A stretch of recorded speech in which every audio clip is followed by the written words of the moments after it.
down here, in the deafening silence following that dreadful battle. I didn't feel right anymore. Every bone in my body had been broken. Wait, didn't I get something out of all that trouble? I began to study that admittedly breathtaking weapon, acquired as spoils of war. The great sword seemed to hum with powers within, just like that blasphemous blade which had tried to corrupt me. But this was different. It felt right.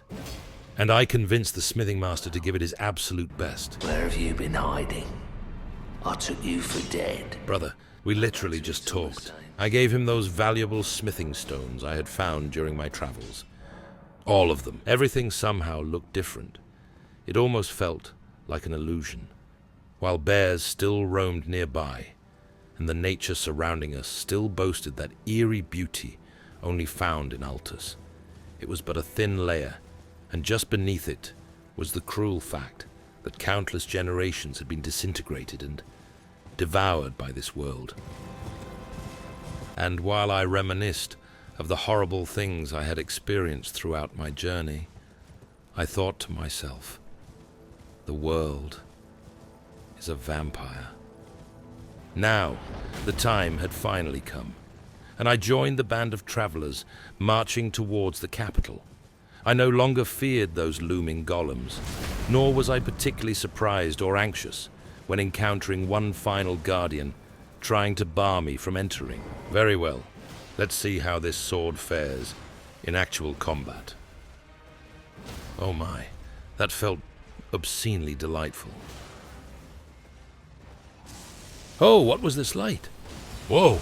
The knight tried to call forth red lightning. Forget it. I had not come this far to be dispatched by a henchman. Could I do it again? I could. Another golden surge of power came from the sword. What had just happened, even though I was still numb within, from my encounter with those two fiendish knights, this magnificent sword, unlike anything I had ever wielded before, somehow made me feel less petrified. This delicate transition from silence of the mind to a tingling sense of wonder was bolstered by the sight that greeted me. Arriving at an old and crumbling bridge leading into the capital, I crossed it wide-eyed, most likely feeling just as timid as a virgin, fearing to drown in the ocean of adulthood and its bottomless depths. As I took a small wooden lift-up, I benevolently put my sword away. No reason to alarm my subjects, just yet. Wait, was this kitchen supplies? It really was the back entrance, hardly the way you wanted to greet your future ruler. Huh? What had happened to this fellow? He was covered in some sort of blue grease. This whole thing was a bit of a letdown, but that tingling sense of wonder came back again, and this time it sent shivers down my spine. Was that the capital? Be still, my beating heart. The weight was too much, and I ran past half-dead servants, forgetting all about my intention to enter with dignity. Yet I hungered for more. This wasn't enough, I wanted it all. And I darted into the dark, craving and sick with longing. Being out of breath, I forced myself to sit down for a couple of seconds. My body was shaking, and I needed to calm my nerves. What in... Oh. My utmost thanks for bringing me to the base of the Erd Tree. Here, I can govern my own movement, and thus, the accord is fulfilled. I shall depart to ascertain the purpose I was given. Farewell. Oh, you as well? Everyone was always leaving me. Seemed as if departure was the only constant in this world. I wish you luck in realizing your ambition.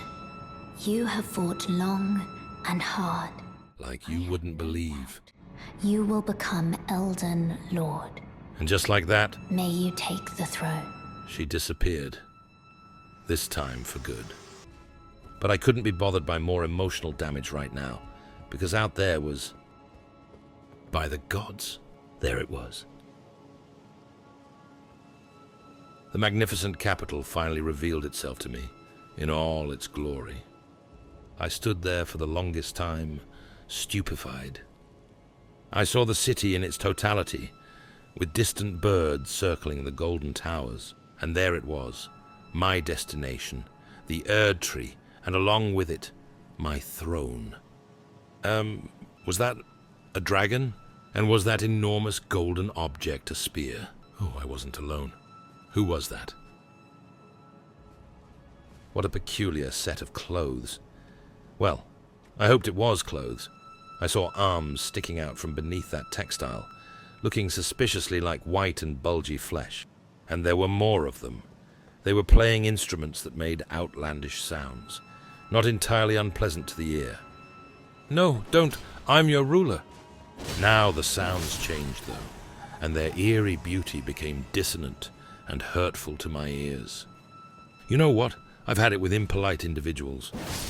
I had become painfully aware of it, that I had to teach those aggressive and meaty musicians a lesson or two about civilization. By all that was holy, I would make this kingdom bend to my will. A culture of kindness and caring wasn't merely a thing you asked politely for. It was forced upon the weak-minded evildoers. With noble strength,